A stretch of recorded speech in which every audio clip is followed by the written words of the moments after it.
Alhamdulillah, alhamdulillahi rabbil alamin wa bihi nasta'inu ala umurid dunya waddin wa ala alihi wa sahbihi ajma'in.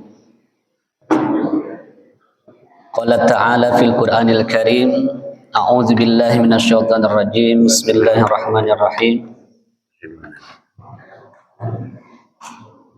Wadz-dzakirina Allaha katsira wadz-dzakirat a'addallahu lahum maghfiratan wa ajran azima.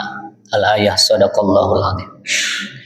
Hadirin wal hadirat, Bapak dan Ibu yang saya hormati, puji dan syukur mari kita sama-sama sampaikan kehadirat Allah. Salawat dan salam semoga senantiasa dilimpah curahkan kepada junjungan kita baginda Rasulullah Muhammad sallallahu alaihi wasallam. Alhamdulillah, pada pagi hari ini kita bisa melaksanakan kewajiban kita ibadah salat subuh berjamaah. Mudah-mudahan ibadah yang kita lakukan pada pagi hari ini, salat subuh dan lainnya, mudah-mudahan makbul diterima Allah Subhanahu wa taala. Seperti biasa, pagi hari ini merupakan Ahad berkah, sebuah terobosan mungkin sudah lama dilakukan, walaupun ya namanya juga ikhtiar kita. Yang namanya mau'idhah hasanah itu harus bisa tersampaikan kepada umat. Karena manusia fitrahnya atau nalurinya memang suka lupa. Ada kitab namanya Tanbihul Ghafilin, peringatan bagi yang lupa. Karena manusia seyogyanya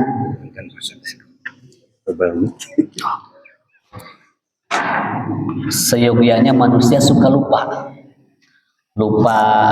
tentang posisinya, lupa tentang kewajibannya, banyak hal. Makanya memang manusia salah satu karakteristiknya adalah pelupa. Bukan berlaku untuk bapak-bapak saja, apalagi yang sudah tua. Tidak, yang namanya pelupa itu berlaku untuk semua manusia, mau yang kecil mau yang sudah besar. Makanya disitulah pentingnya yang namanya senantiasa adanya mau'idhah hasanah untuk mengingatkan. Kalau ajaran agama kita Islam itu selalu setiap minggu ada yang namanya khutbah Jumat. Itu wajib. Orang Jumatan gak ikut khutbah Jumat, gak jadi itu Jumatannya. Harus wajib hadir mendengarkan khutbah Jumat, karena bagian dari Jumat itu adalah khutbah Jumat. Itu salah satu kenapa yang namanya mau'idhah hasanah harus disampaikan. Hadirin rahimakumullah, yang namanya asatidz, muballighin, muballighat, masyayikh, para alim ulama itu punya mandat, punya tugas melanjutkan misi kenabian. Meskipun bukan seorang nabi, tapi punya mandat, punya tugas melanjutkan tugas kenabian. Apa yang menjadi tugas kenabian bagi seorang alim ulama, para asatidz dan seterusnya, itu adalah misi tabligh, misi menyampaikan. Wa ma arsalnaka illal balagul mubin. Tidaklah aku utus engkau wahai Muhammad illal balagul mubin, melainkan supaya menyampaikan apa yang nyata dari Allah. Hadirin rahimakumullah, ini saya mungkin tidak akan lama-lama supaya tidak cangkel juga. Biasanya kalau bapak-bapak lama-lama cangkel, Pak ya. Ya, saya ingin bercerita, tapi ini ceritanya sahih. Ceritanya diambil dari sebuah riwayat hadis. Hadisnya cukup panjang kalau dalam bahasa Arab, tapi ini jadi motivasi bagi kita seorang muslim. Tadi saya menyampaikan salah satu firman Allah dalam Quran surat Al-Ahzab, وَالذَّاكِرِينَ اللَّهَ كَثِيرًا وَالذَّاكِرَاتِ a'addallahu lahum maghfiratan wa ajran 'azima. Orang yang senantiasa umat muslim, orang Islam yang senantiasa berzikir dengan zikir yang banyak, yang laki-laki, wadzakirat, baik itu pun yang zikirnya adalah seorang perempuan, a'addallahu lahum, Allah akan janjikan bagi dia, mereka para orang-orang yang zikir, lahum maghfiratan, Allah akan menganugerahkan kepadanya ampunan, wa ajran azima, dan pahala yang begitu mulia dan agung, besar. Hadirin wal hadirat, ini ada satu kisah. Ini kisahnya diambil dari sebuah hadis yang panjang. Riwayatnya Asy-Syaikhani. Asy-Syaikhani itu menurut ilmu mustalah hadis itu adalah dua imam besar ahli hadis, yakni Bukhari wal Muslim. Hadirin rahimakumullah, ada suatu kisah. Dalam kisahnya ini kisah kenabian tentang para pirang-pirang malaikat. Jadi Allah itu dalam riwayatnya mempunyai banyak malaikat. Malaikatun disebutnya. Kan malaikatun itu bentuk jamak Bapak Ibu. Kalau mufradnya, tunggalnya itu malakun. Kalau sudah disebut malaikatun, itu banyak. Malaikat Jibril, berarti malaikat Jibrilnya enggak satu, banyak. Kalau satu ya malakul Jibril. Hadirin wal hadirat, dalam riwayatnya kata Nabi, Allah itu punya malaikat, para malaikat yang tugasnya itu keliling di alam dunia. Keliling itu tugasnya, kan malaikat gitu Pak. Ada yang tugasnya begini, ya begini, nggak usah ganti yang lain. Ada yang tugasnya nyampaikan rezeki, ya tugasnya nyampaikan rezeki. Ada yang tugasnya mencabut nyawa, tugasnya itu aja. Ada satu malaikat, ada beberapa malaikat itu yang Allah tugaskan keliling di alam dunia ini, di muka bumi ini, keliling mencari ahli zikir. Mencari ahli zikir, majelis ahli zikir dalam riwayat itu. Fa'idza wajadu, kalau seandainya para malaikat itu udah dapat majelis ahli zikir, itu semuanya mereka yang ahli zikir itu dikekepan ku sayapna malaikat itu. Lalu kemudian malaikat naik ke langit dunia dan menyampaikan kepada Allah bahwa malaikat yang ditugaskan untuk mencari ahli zikir itu sudah mendapatkan. Lalu dalam riwayat itu hadirin wahidut muncul dialog. Allah bertanya kepada para malaikat, "Wa madza yaqulun?" Ya, kamu sudah mendapatkan malaikat orang yang sedang zikir, lalu apa yang mereka ucapkan, kata Allah kepada para malaikat. Yusabbihunaka wa yuhamidunaka yukabbirunaka wa yumajjidunaka. Dijawab oleh para malaikat, ya Allah, itu yang sedang berzikir itu mereka takbir, yukabbirunaka, yusabbihunaka, mereka tasbih, yusabbihunaka, yuhammidunaka, mereka tahmid, wa yumajjidunaka, dan mereka mengagungkan.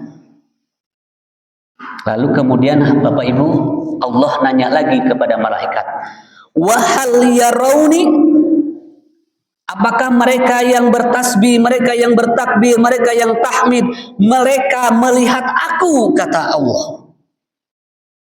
Dijawab oleh malaikat, wallah ya Rabbi la yarawnaka, demi Allah Tuhanku, kata malaikat, mereka tidak mampu melihat engkau. Jadi yang ahli zikri Bapak Ibu, meskipun nggak bisa lihat Allah, mereka yakin akan adanya Allah ketika sedang berzikir, turun para pirang-pirang malaikat. Lalu ditanya lagi, malaikat, wa kaifa law yarawni, wahai para malaikat, gimana nih kalau seandainya mereka mampu melihat aku, kata Allah. Ya Allah, kalau seandainya mereka yang ahli zikir mampu melihat aku, niscaya mereka makin rajin lagi tasbihnya, makin kencang lagi takbirnya, makin banyak lagi tasbihnya. Kalau cek bahasa Sunda nama acak-acak, itu bisa ningali wae ahli zikir mah luar biasa. Terus zikir. Makanya hadirin wal hadirat rahimakumullah. Ada dalam satu riwayat yang sahih, siapa yang sholat fardhu dalam hadisnya, sholat fardu yang seperti kita lakukan tadi, kemudian diakhiri fi duburi sholatihi, di akhir sholatnya setelah sholat beres salam, yukabbiru salasan wa salasina, yuhammidu salasan wa salasina, yusabbihu salasan wa salasina. Siapa yang sholat lalu setelah sholatnya dia mengucapkan tasbih 33 kali, siapa yang sholat setelah sholatnya dia mengucapkan tasbih 33 kali, siapa yang sholat dia setelah sholatnya mengucapkan takbir, Allahu Akbar, tasbih, subhanallah, tahmid, alhamdulillah, salasan wa salasina, 33 kali semuanya, wa atba'ahu, lalu kemudian diakhiri di akhirnya la ilaha illallah lahul mulku wa lahul hamdu yuhyi wa yumitu wa huwa ala kulli syai'in qadir.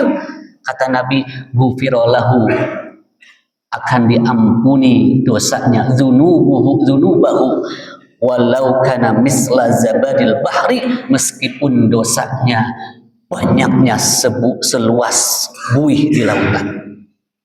Jadi orang yang zikir mah Bapak, Ibu, pahalanya luar biasa. Hadirin wal hadirat rahimakumullah. Lalu kemudian Allah dalam kisahnya, Allah nanya lagi kepada para malaikat ini. Wa madza yas'alun? Lalu apa yang diminta oleh mereka? Yang ahli zikir itu minta apa? Yang berkumpul berzikir menyebut asma Allah minta apa? Kepada malaikat Allah bertanya, yas'alunal jannah, mereka memohon dianugerahkan yang namanya surga. Zikir, pengen diberkahi dengan hadiahnya surga. Lalu Allah nanya lagi, hal yarawnal jannah, mereka zikir hayang nyuhunkeun surga, emang mereka sadayanaan mereka yang ahli zikir itu tiasa ningali surga? Bapak Ibu di dieu aya tos kantos ningali surga kumaha? Rupina mah teu aya. Saha bae ge manusia teu acan aya nu kantos ningali nu kumaha surga teh. Wallah ya Rabbi la yarawnal jannah, kata malaikat, demi Allah Tuhanku, mereka tidak mampu melihat yang namanya surga, tidak bisa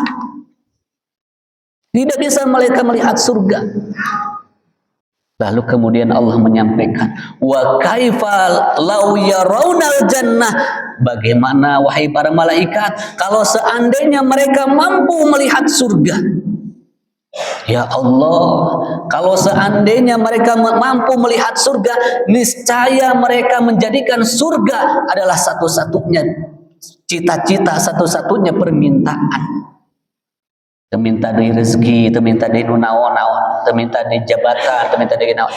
Yang pasti diminta mereka kalau seandainya mereka tahu yang namanya surga bisa dilihat oleh mereka, niscaya itu menjadikan satu-satunya tujuan mereka.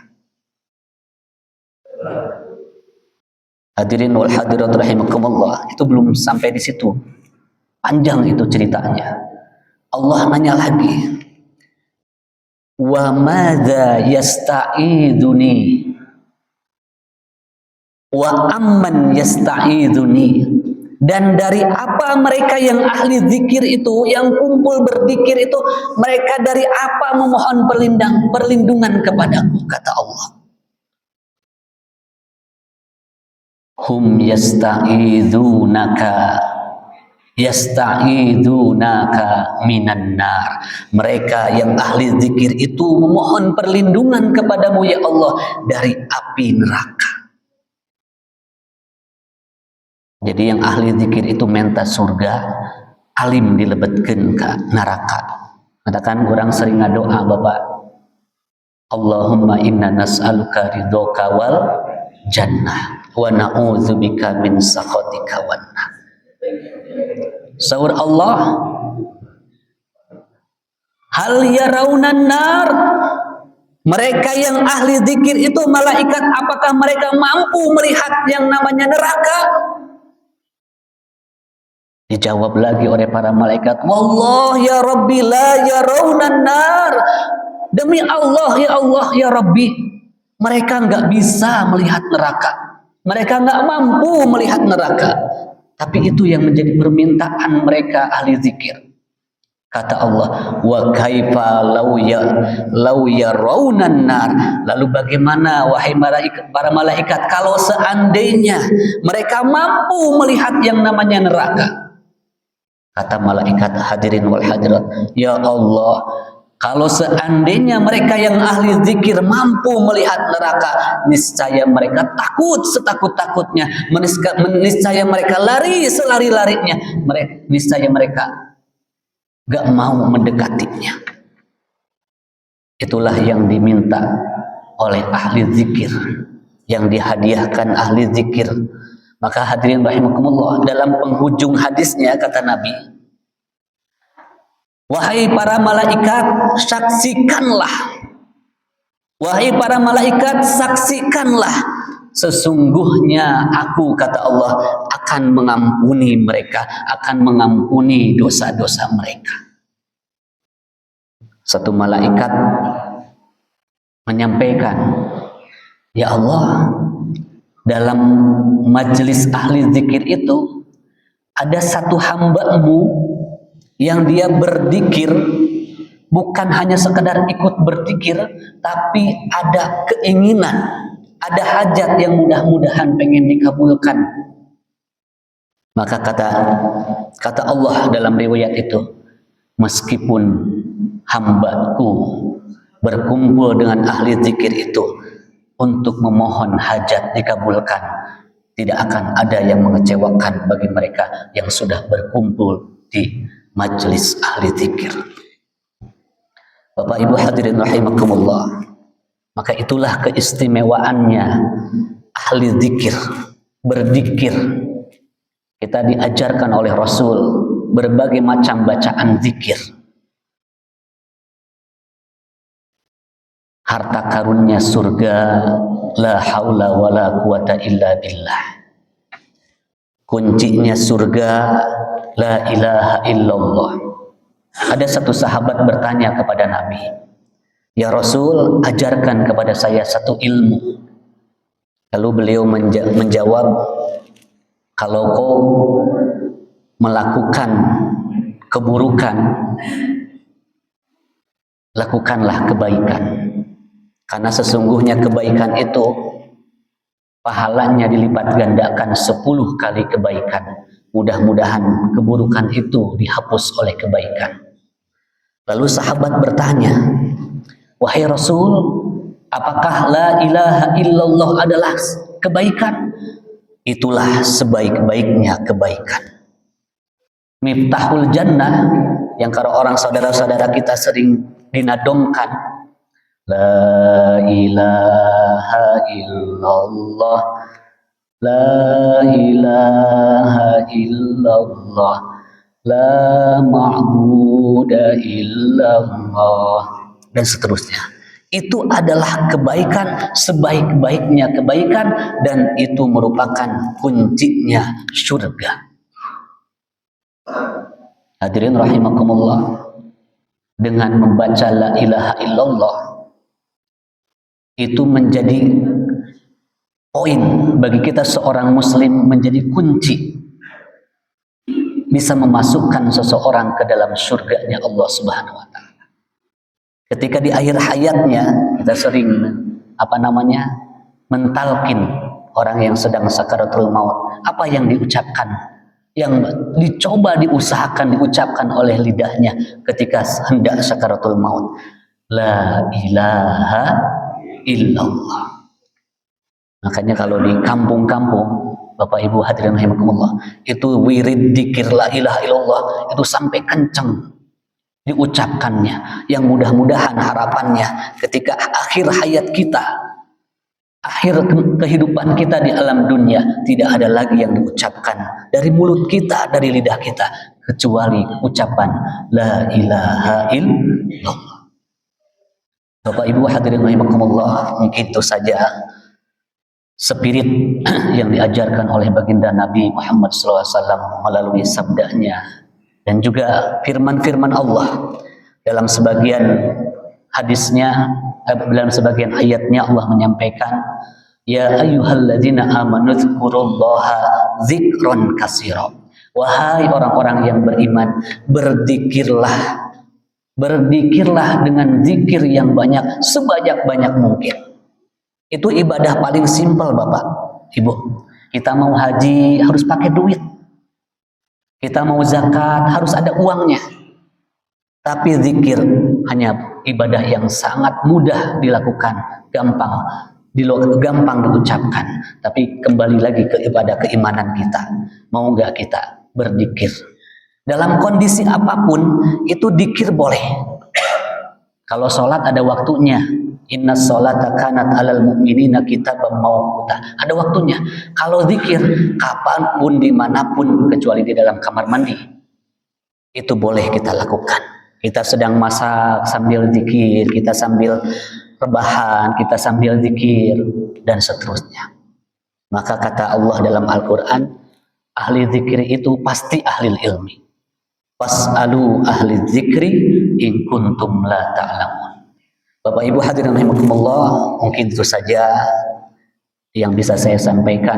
Bukan saya yang menyampaikan, saya hanya sebagai perantara saja. Mudah-mudahan ini menguatkan keimanan kita. Tadi yang Allah dan Rasulnya sampaikan melalui lidah saya, lisan saya. Mudah-mudahan kita bisa mengamalkan dan mudah-mudahan Allah jadikan kita semuanya min ahli dzikri. Amin ya rabbal alamin. Wallahu a'lam bissawab. Wallahu muwaffiq ila aqwamit thoriq. Wassalamualaikum warahmatullahi wabarakatuh.